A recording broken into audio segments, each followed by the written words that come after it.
Salmo capítulo 5, a partir do primeiro versículo, diz assim: Dá ouvidos às minhas palavras, ó Senhor, e atende a minha meditação.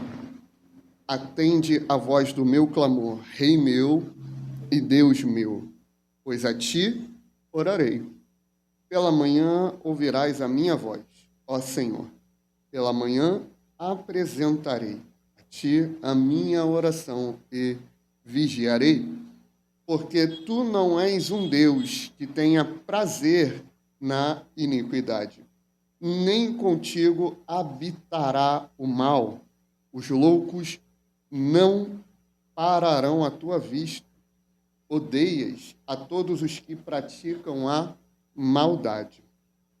Destruirás aqueles que falam a mentira. O Senhor aborrecerá o homem sanguinário e fraudulento. Porém, eu entrarei em tua casa pela grandeza da tua benignidade, e em teu temor me inclinarei para o teu santo templo. Senhor, guia-me na tua justiça por causa dos meus inimigos. Endireita diante de mim o teu caminho, porque não há retidão na boca deles. As suas entranhas são verdadeiras maldades. A sua garganta é um sepulcro aberto. Lisonjeiam com a sua língua. Declara os culpados, ó Deus. Caiam por seus próprios conselhos. Lança-os por causa da multidão de suas transgressões, pois se rebelaram contra ti. Porém, alegrem-se todos os que confiam em ti, exultem eternamente, porquanto tu os defendes, e em ti se gloriem os que amam o teu nome. Pois tu, Senhor, abençoarás ao justo, circundá-los-ás da tua benevolência como de um escudo. Amém, irmãos? Podem sentar com a graça de Deus.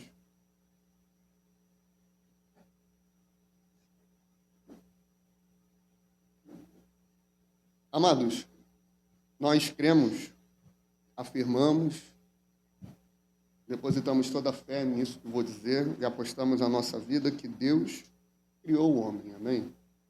O homem, ele não veio do acaso, não veio de uma explosão aleatória, não. Deus o criou.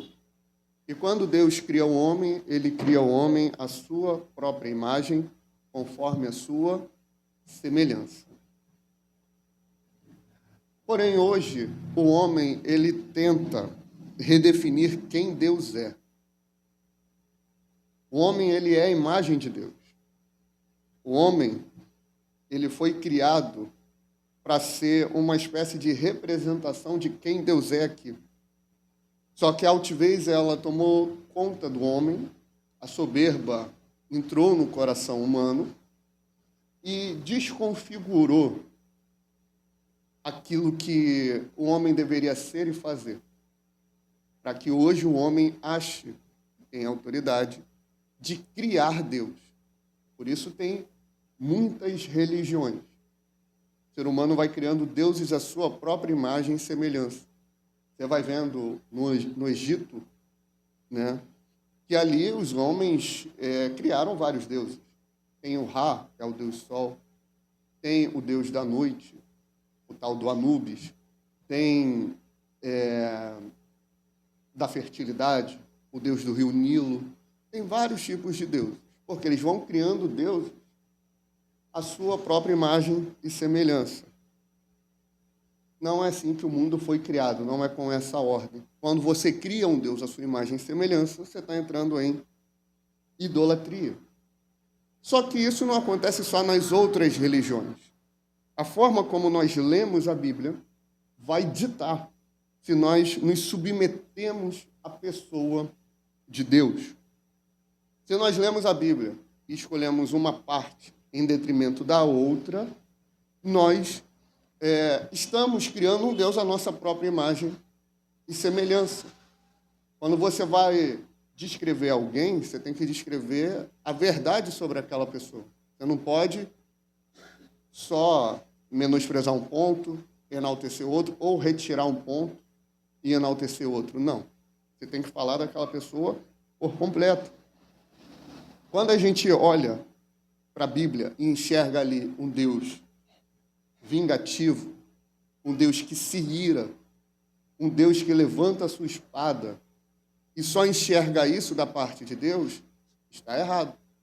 Nós estamos olhando para um Deus que é tirano, para um Deus que é apenas uma espécie de vingador. Quando nós olhamos para Deus e vemos nele apenas um Deus de amor, nós estamos olhando para um Deus que é não apenas benevolente, mas um Deus que aceita tudo. E não é assim que a Bíblia vai apresentar. A Bíblia vai apresentar o Deus que se ira e o Deus que ama. Hoje, nós vamos falar sobre a ira de Deus. Nós vamos falar sobre o ódio de Deus. Salmos, no capítulo 7, no verso 11, diz assim: Deus é juiz justo, um Deus que se ira todos os dias. Se o homem não se converter, Deus afiará a sua espada. Já tem armado o seu arco, e está aparelhado, e já para ele preparou armas mortais. E porá em ação as suas setas inflamadas contra os perseguidores. Eis que ele está com dores de perversidade, concebeu trabalhos e produziu mentiras, cavou um poço e o fez fundo, e caiu na cova que fez. A sua obra cairá sobre a sua cabeça, e a sua violência descerá sobre a sua própria cabeça. Eu louvarei ao Senhor, segundo a sua justiça, e cantarei louvores no nome ou ao nome do Senhor, o Altíssimo. O julgamento, ele se dá da parte de Deus, e ele age com ira, e não é de vez em quando. O texto ele vai responder algumas indagações. Deus, ele se ira? Sim, Deus, ele se ira. Quando Deus se ira? Todos os dias. Por que ele se ira todos os dias? Porque o homem, a humanidade, peca todos os dias. Só que a gente não tem que comparar a ira de Deus, a raiva de Deus, o ódio de Deus com o nosso. Por exemplo, a gente ama, não ama? Você ama? Espero que sim. Eu também amo. Deus ama igual a gente? Não. O amor dele é diferente, se manifesta de forma diferente. O que nós temos é uma fração do que é o amor verdadeiro. A ira de Deus, ou o ódio dele, ele se manifesta como? Igual ao nosso? De forma nenhuma. Você não pense que é um dia que você estava lá trabalhando, você acordou, foi fazer o teu pão queimou. Foi para o trabalho, foi pegar o ônibus atrasou. Foi pegar o metrô, como é que é aquele negócio que tem no metrô? Intervalos irregulares, né? Aquilo ali mata qualquer trabalhador brasileiro. É um caos. Você vai com o horário todo certinho, o metrô é cheio, mas em tese ele tem o horário dele, não tem trânsito, né? Mas sempre alguém tenta ali passar dessa vida para outra, né? Tenta se matar lá, aí já era. Aí vem os intervalos irregulares. Aí chega no trabalho, o chefe pega no pé. Vai para a faculdade, professor está, irmão, endemoniado. Aquela loucura toda. Você chega em casa querendo descontar em todo mundo. A sua ira, ela é emocional. A sua raiva, ela é emocional. Assim como muitas das vezes o teu amor também é emocional. Isso só mostra como o nosso amor, como a nossa ira, são defeituosos, ao contrário do amor e da ira de Deus. A gente tem um exemplo do rei Davi. Você lembra que ele comete aquele pecado com Batseba? E o profeta Natan dá uma palavra para ele. Fala assim, irmã Rosângela, olha só, o pecado será transpassado. Foi algo diferente apenas de perdão. Porque Deus cobrou mesmo depois de Davi se arrepender. E deu uma consequência muito grave para ele. E liderança Deus cobra demais. Deus não tolera muitos erros. Porque a liderança é responsável por um povo e precisa, como Paulo fala, ser exemplo para os fiéis. Davi, ele erra, comete aquele pecado e atrocidades em cima de atrocidades acontecem em sua família. Uma delas é que o seu filho, Aminon, abusa de sua irmã, também filha de Davi, Tamar. Você lembra disso? Pois é. Só que Davi, como um rei justo, ele devia dar uma sentença coerente contra Aminon. Só que ele não faz isso. Ele está movido por um afeto de pai e não está agindo como o rei que deveria agir, porque se é qualquer outra pessoa que comete o mesmo erro, ele ia dar a sentença que ele devia dar. Só que ele não faz isso. O que ele faz? Ele passa a mão na cabeça de Aminon, afasta ele por um tempo, depois permite que ele volte para Jerusalém, para depois voltar a frequentar a casa do pai. E então Absalão vai e mata seu irmão. Você percebe como é diferente? Inclusive Davi, ele é dito pelo próprio texto bíblico que é um homem segundo o coração de Deus. Mas a forma como ele manifestou o amor, a ira, o julgamento, o juízo é diferente de como Deus manifesta. Romanos, no capítulo 2, no verso 6 a 11, diz assim, se você puder, tome nota de todos esses textos para poder meditar em casa depois. O qual recompensará cada um segundo as suas obras, a saber, a vida eterna aos que com perseverança em fazer o bem procuram glória, honra e incorrupção. Mas a indignação, presta bem atenção, e a ira aos que são contenciosos, desobedientes à verdade e obedientes à iniquidade. Tribulação e angústia sobre toda a alma do homem que faz o mal, primeiramente do judeu e também do grego. Glória, porém, e honra e paz a qualquer que pratica o bem. Primeiramente ao judeu e também do grego, porque para com Deus não há acepção de pessoas. A indignação e a ira é essa raiva, é esse desprezo, é essa rejeição que Deus tem contra quem é contencioso e desobediente à verdade e obediente à iniquidade. Irmãos, quem está contra a palavra de Deus automaticamente estará a favor do pecado. Você está dizendo pecados graves? Matar, adulterar, destruir a vida de alguém? Não. Uma mentira. Que a mentira tem as classificações, né?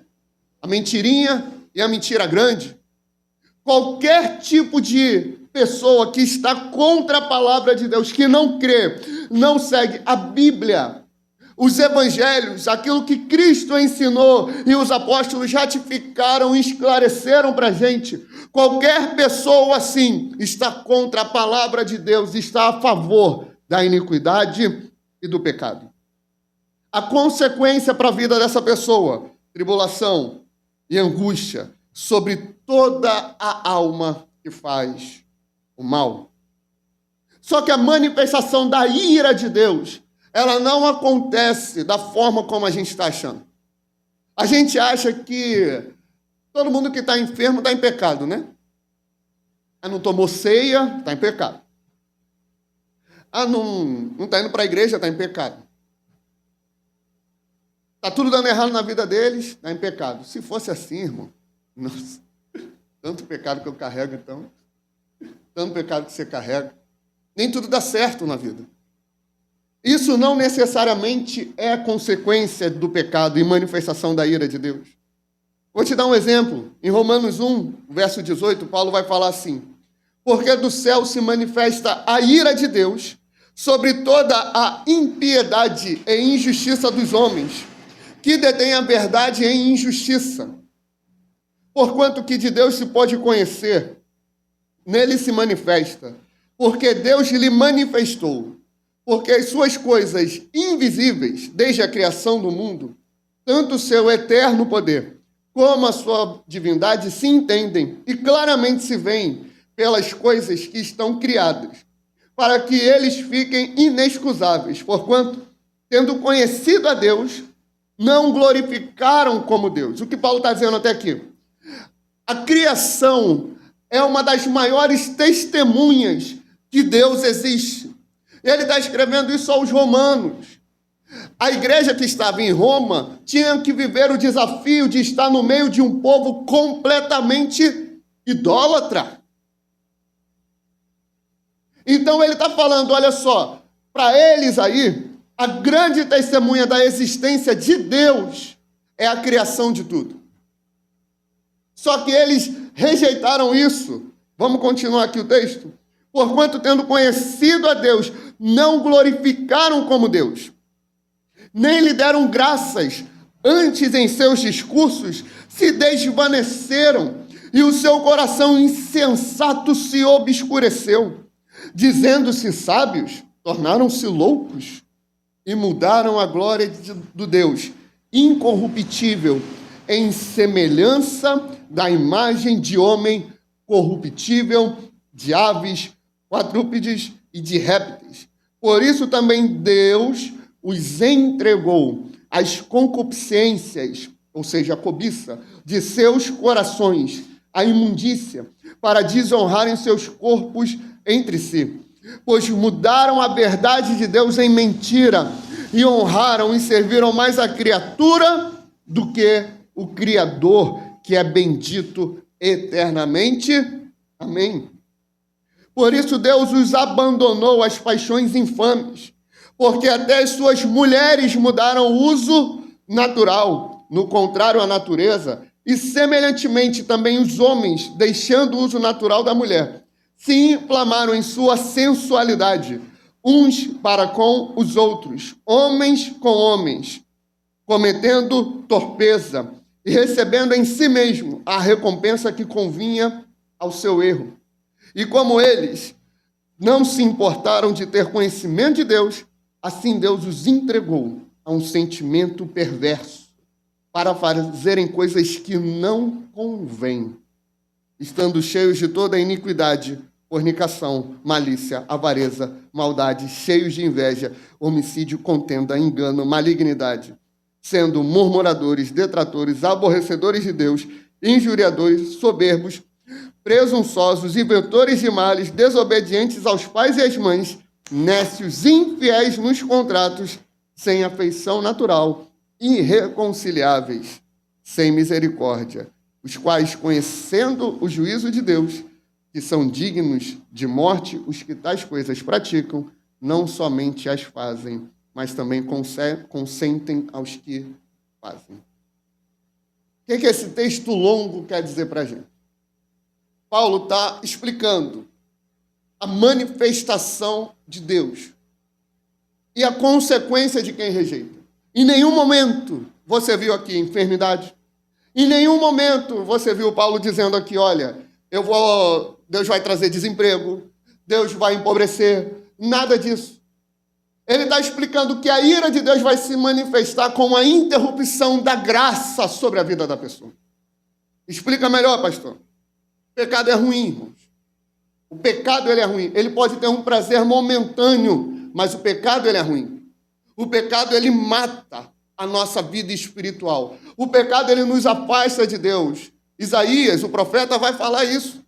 Que as mãos não estão encolhidas nem os ouvidos tapados. Mas o pecado faz divisão, separação entre o homem e Deus. Então o pecado é ruim. É inegociável. O pecado, o salário do pecado, Paulo fala em Romanos também, o salário do pecado é a morte. Todos pecaram e destituídos estão da glória de Deus. Esses são os males do pecado. Porém, o homem está pecando.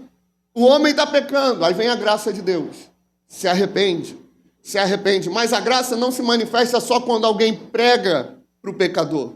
Ela também se manifesta quando Deus vai colocando freio no homem para pecar. Deus vai colocando um freio. Ele está pecando, aí tem um freio. Vai colocando umas interrupções. Vai atrapalhando o planejamento. Vai encontrar com a prostituta e está tudo errado. Vai roubar, vai passar o cheque sem... Não tem mais cheque, né? Vai roubar, vai fazer alguma coisa, alguma corrupção. Aí não dá certo ali aquilo que ele está planejando. Isso é misericórdia de Deus se manifestando para que ele não peque.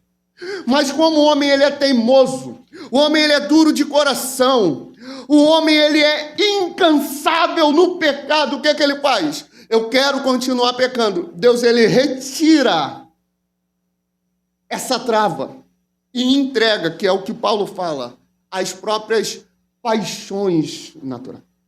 A pior coisa que tem, irmãos, não é você enterrar sua esposa, seu filho, seu marido. A pior coisa que tem não é ver seu filho nas drogas. A pior coisa que tem não é você perder o emprego, não é uma enfermidade. Isso tudo é muito ruim, mas não é a pior coisa. A pior coisa que tem é Deus olhar para você e ele falar assim: agora você está por tua conta e risco. Agora você está imparável nos teus pecados. Agora você vai viver a tua vida da forma que você quer. Você acha que essa ascensão do homossexualismo, lesbianismo, transexualismo, você acha que tudo isso é o quê? É só o homem, pelo homem não. É a trava da graça que foi retirada pela teimosia da humanidade em querer continuar pecando. A graça de Deus é o alerta: arrependa-se, arrependa-se, arrependa-se. Mas o homem quer pecar cada vez mais. Então a graça sai e Deus entrega o homem à sua própria paixão. A manifestação da ira de Deus aqui na terra, não pense que é uma grande explosão, não pense que é apenas um grande desastre natural. É o homem teimoso continuar pecando e Deus falar: é isso que você quer? Pois tenha o que você quer. Estando cheios de iniquidade. Aliás, e como eles não se importam de ter o conhecimento de Deus, assim Deus os entregou a um sentimento perverso para fazerem coisas que não convêm. Estando cheios de iniquidade, ele começa a listar cerca de 25 pecados. Ele não fala de nada sobre a nossa vida dar errado. O que ele fala é que enquanto o homem peca, ele quer pecar mais. E Deus vai travando, mas a manifestação da ira, da indignação de Deus, é deixar o homem pecar ainda mais. Então não pense que hoje tem essas ideias de que o diabo ele só quer destruir quando tem aquela manifestação poderosa. Na pregação sobre Jesus acima dos demônios, nós falamos sobre isso. Falamos até do filme, né? Inclusive, mais uma vez, recomendo para os irmãos vejam o... Como é? Nefários, né? Filme muito bom. Gostou não, irmã Fátima? É bom demais. Porque ali explica como é essa ação maligna do diabo. Ele não chega entrando querendo acabar com a nossa vida como um todo, não. Ele quer fazer a gente pecar mais. Aí ele vai dando para a humanidade uma sensação de evolução. Uma sensação de que está amadurecendo e não está. A desobediência, ela é tão cega que isso que eu estou falando entra por ouvido de muitos e sai pelo outro. Como nada. Minha vida continua igual. Eu vou trabalhar, eu vou comer o meu pão, eu vou estar com a minha mulher, vou estar com o meu marido, vou estar com os meus filhos e acabou. Isso daqui é o mais grave que tem, irmãos. Sermos entregues às nossas próprias paixões. É por isso que o Salmo 5, verso 5 vai dizer: os loucos não pararão a tua vista. Odeias a todos os que praticam a maldade. Deus tem repulsa ao pecado. Deus tem repulsa à iniquidade. É por isso que ele jura e ele garante que ele vai fazer justiça, que ele vai perseguir e vai trazer um juízo completo. Ninguém escapa das mãos de Deus. Lembra da mulher de Jeroboão? Lá em 1 Reis 14, ela tenta enganar, ela tenta ir disfarçada, só que ela bota os pés na porta, o profeta cego vira para ela e fala: entra, mulher de Jeroboão. E ali o Senhor traz um juízo completo sobre a vida dela. Hebreus 6, 16 e 17 diz: porque os homens certamente juram por alguém superior a eles, e o juramento para confirmação é para eles o fim de toda contenda. Por isso, querendo Deus mostrar mais abundantemente a imutabilidade do seu conselho, aos herdeiros da promessa se interpôs com juramento. Gênesis 22, 16, e disse: por mim mesmo jurei, diz o Senhor, porquanto fizeste essa ação e não me negaste o teu filho, o teu único filho. Salmo 95, 1 a 11, vinde, cantemos ao Senhor, jubilemos a rocha da nossa salvação. Apresentemo-nos ante a sua face com louvores e celebremo-lo com salmos, porque o Senhor é Deus grande e Rei grande sobre todos os deuses. Nas suas mãos estão as profundezas da terra, e as alturas dos montes são suas. Seu é o mar, e ele o fez, e as suas mãos formaram a terra seca. Ó, vinde, adoremos e prostremo-nos, ajoelhemo-nos diante do Senhor que nos criou, porque ele é o nosso Deus, e nós o seu povo, do seu pasto e ovelhas da sua mão. Se hoje ouvirdes a sua voz, não endureçais os vossos corações, assim como na provocação e como no dia da tentação no deserto. Quando vossos pais me tentaram, me provaram e viram a minha obra, 40 anos estive desgostado com esta geração e disse: é um povo que erra de coração e não tem conhecido os meus caminhos. A quem jurei na minha ira, não entrarão no meu repouso. O que é que o salmista está dizendo? O Senhor fez um grande clamor. Falou: ó, venha, adore. Ó, venha e louve ao Senhor, adore, se prostre diante dele, sirva a ele, coma a ovelha do pasto do Senhor. Só que esse povo ficou lá no deserto, murmurando, se impondo, se rebelando contra a palavra de Deus e contra o profeta do Senhor. Por isso eu jurei, na minha ira não entrarão no meu repouso. Irmãos, entenda uma coisa: Deus não precisa de você, você não tem nada a acrescentar diante de Deus, você não tem nada a mudar na vida de Deus. O benfeitor é Ele, o beneficiado somos nós, irmãos. Qual é o motivo de nos levantarmos contra Ele? Qual é o motivo da humanidade se opor a Ele? É o pecado, e a ira de Deus se manifesta de que forma? Continuem pecando. Porque o destino de vocês fatalmente vai ser a condenação eterna. Eu juro na minha ira, diz o Senhor, que não entrarão no meu repouso. E não entrarão. Deuteronômio 1, 34 a 36.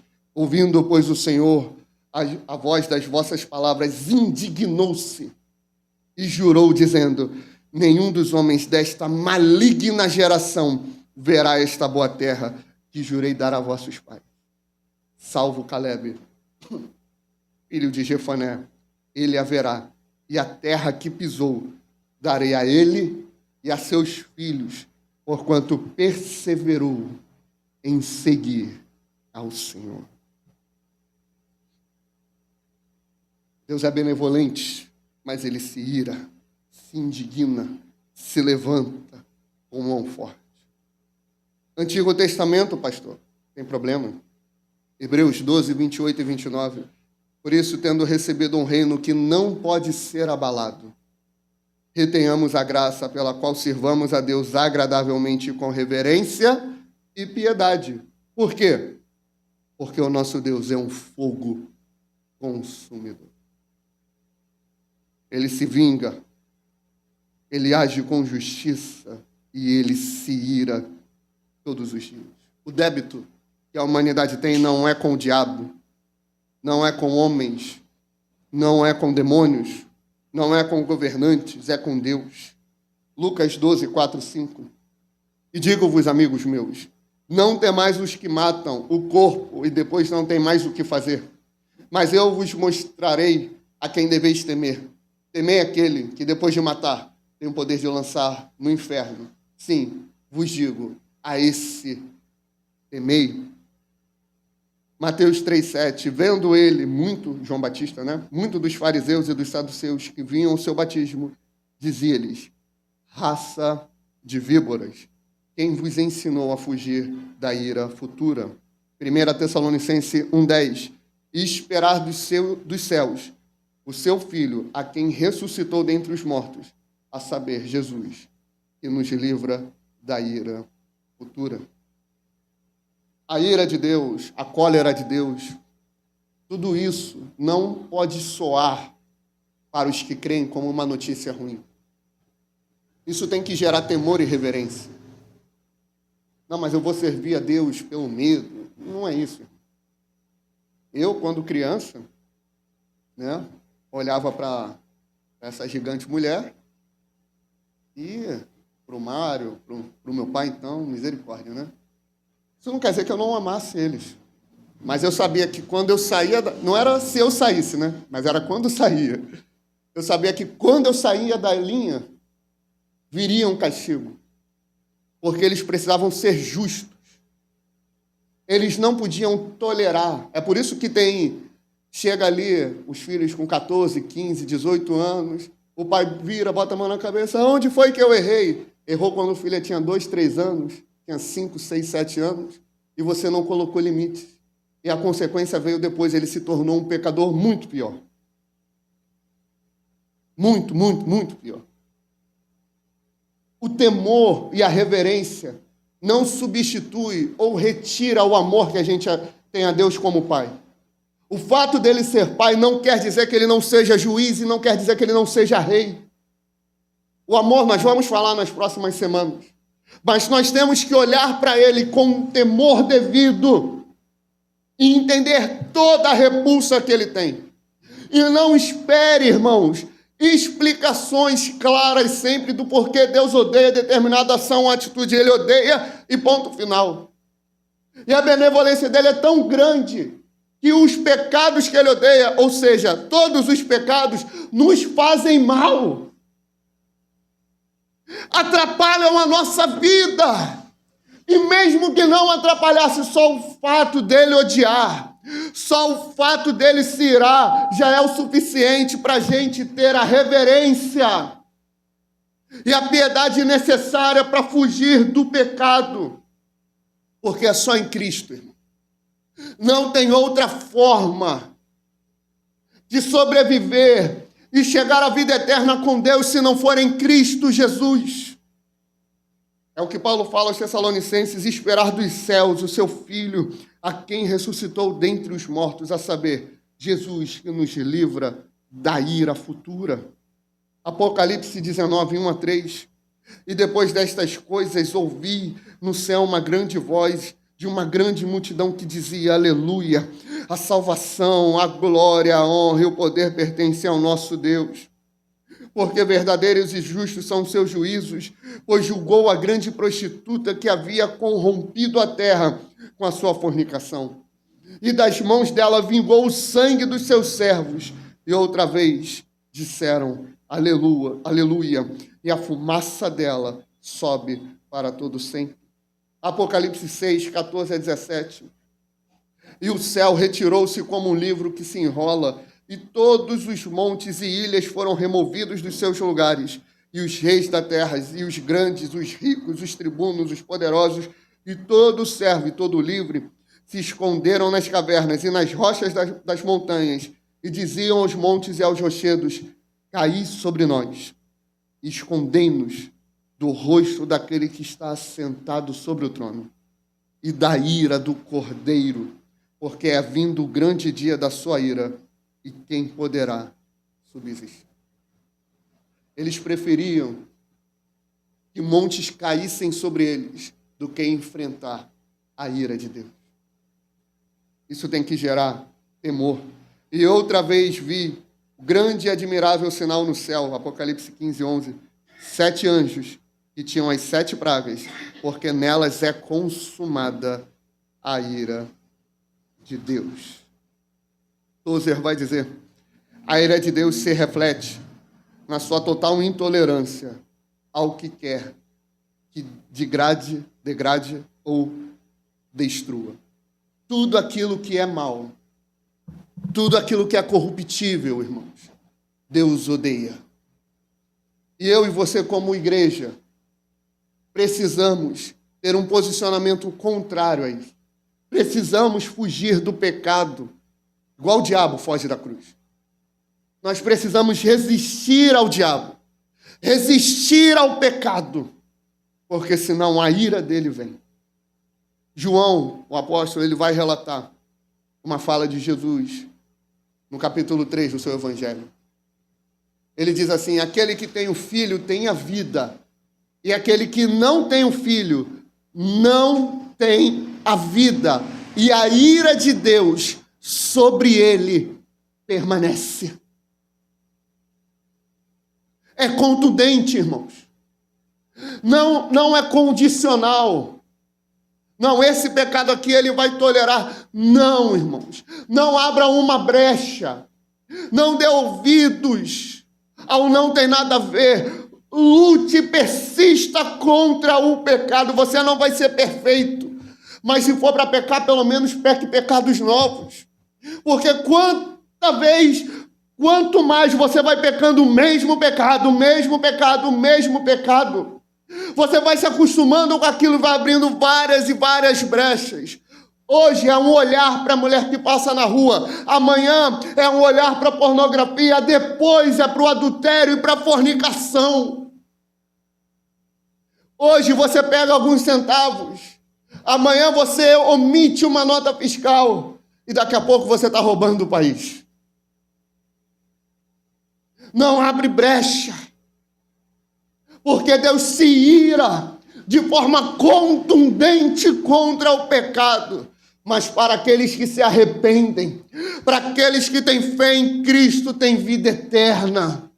Para aqueles que querem vencer, para aqueles que querem lutar contra o pecado, para aqueles que repudiam o pecado, o Senhor dá graça para você resistir. Não vai ser por você, porque por você vai continuar pecando. Eu vou continuar pecando, mas com a graça de Deus, Ele nos dá força para vencer o pecado. Eu te dou uma prova disso. A mulher adúltera, João capítulo 8. O Senhor vira para ela e fala, ué, aonde estão os seus acusadores, mulher? Foram embora. Pois é, eu também não te condeno. A graça do perdão. Agora vai e não peques mais. A graça que dá poder para vencer o pecado. A graça se manifesta para perdoar e para dar poder para lutar contra o pecado. Não entre na cilada de achar que está tudo bem pecar. Não faça isso. Resista e Deus será contigo. Amém, irmãos? Amém?